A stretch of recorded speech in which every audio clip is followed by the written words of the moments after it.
തുലാമ്പത്തിൻ്റെ അന്ന് ഞങ്ങളുടെ തറവാട്ടിൽ മാത്രമല്ല ഞങ്ങൾ പാലക്കുന്ന് ശ്രീ ഭഗവതി ക്ഷേത്രത്തിലും കൂടെ പോയി തൊഴുതിരുന്നു കേട്ടോ. അതിൻ്റെ വീഡിയോ ഞാൻ സെപ്പറേറ്റ് ഇടാമെന്ന് വിചാരിച്ചിട്ടായിരുന്നേ. അപ്പോൾ അന്ന് അമ്പലത്തിൽ പുത്തരി മഹോത്സവമായിരുന്നു. അപ്പോൾ പാലക്കുന്ന് അമ്പലത്തിനെ കുറിച്ചിട്ട് നമ്മൾ കാസർഗോഡുകാർക്ക് പ്രത്യേകിച്ച് ഞാൻ പറയേണ്ട ആവശ്യമൊന്നുമില്ല. അവിടുത്തെ പ്രധാന മഹോത്സവം ഭരണി മഹോത്സവത്തിൽ 5 ദിവസത്തിൽ ഒരു ദിവസമെങ്കിലും നമ്മൾ കാസർഗോഡുകാർ പാലക്കുന്ന് പോകാണ്ടിരിക്കില്ല എന്നാണ് എനിക്ക് തോന്നുന്നത് കേട്ടോ. അപ്പോൾ അമ്പലത്തിനെ കുറിച്ച് പറയുകയാണെന്നുണ്ടെങ്കിൽ അവിടുത്തെ പ്രധാന പ്രതിഷ്ഠ വരുന്നത് മൂത്ത ഭഗവതി, അതായത് ദുർഗാദേവി സങ്കല്പവും, ഇളയ ഭഗവതി സരസ്വതി ദേവി സങ്കല്പവും, പിന്നെ ദണ്ഡൻ, കണ്ഠകർണൻ എന്നീ ദേവതകളുമാണ് ഉള്ളത്. പിന്നെ വിഷ്ണുമൂർത്തി, ഗുളികൻ എന്നീ മൂർത്തികളും ആരാധന മൂർത്തികളായിട്ട് നിലകൊള്ളുന്നുണ്ട്. ഈ ദേവതകളെ പ്രതിനിധാനം ചെയ്യുന്നത് ആയത്താന്മാരും വെളിച്ചപ്പാടന്മാരുമാണ് കേട്ടോ.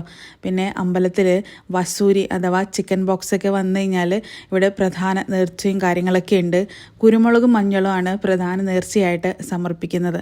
പിന്നെ എല്ലാ മതസ്ഥർക്കും വന്നിട്ട് തൊഴാമുണ്ട് പറ്റിയ ഒരു അമ്പലമാണ് നമ്മുടെ പാലക്കുന്ന് ശ്രീ ഭഗവതി ക്ഷേത്രം. അപ്പോൾ അന്ന് പുത്തരി മഹോത്സവം ആയതുകൊണ്ട് തന്നെ അന്നദാനം തുലാഭാരമൊക്കെ ഉണ്ടായിരുന്നു. പക്ഷേ ഞങ്ങൾക്ക് അന്നദാനം കഴിക്കാൻ വേണ്ടി പറ്റിയില്ല. വേറൊരു കാര്യം ഉള്ളതുകൊണ്ട് നമ്മൾ തൊഴുതു മാത്രം ഇറങ്ങാണ് ഉണ്ടായത് കേട്ടോ. അപ്പം അമ്പലത്തിനെ കുറിച്ച് പറഞ്ഞിട്ടുള്ള എന്തെങ്കിലും ഇൻഫോർമേഷൻസ് എന്തെങ്കിലും തെറ്റൊക്കെ ഉണ്ടെന്നുണ്ടെങ്കിൽ നിങ്ങളൊന്ന് കമൻറ്റ് ത്രൂ തിരുത്തുക. അപ്പോൾ അടുത്തൊരു വീഡിയോ ആയിട്ട് വീണ്ടും കാണാം. Keep in touch.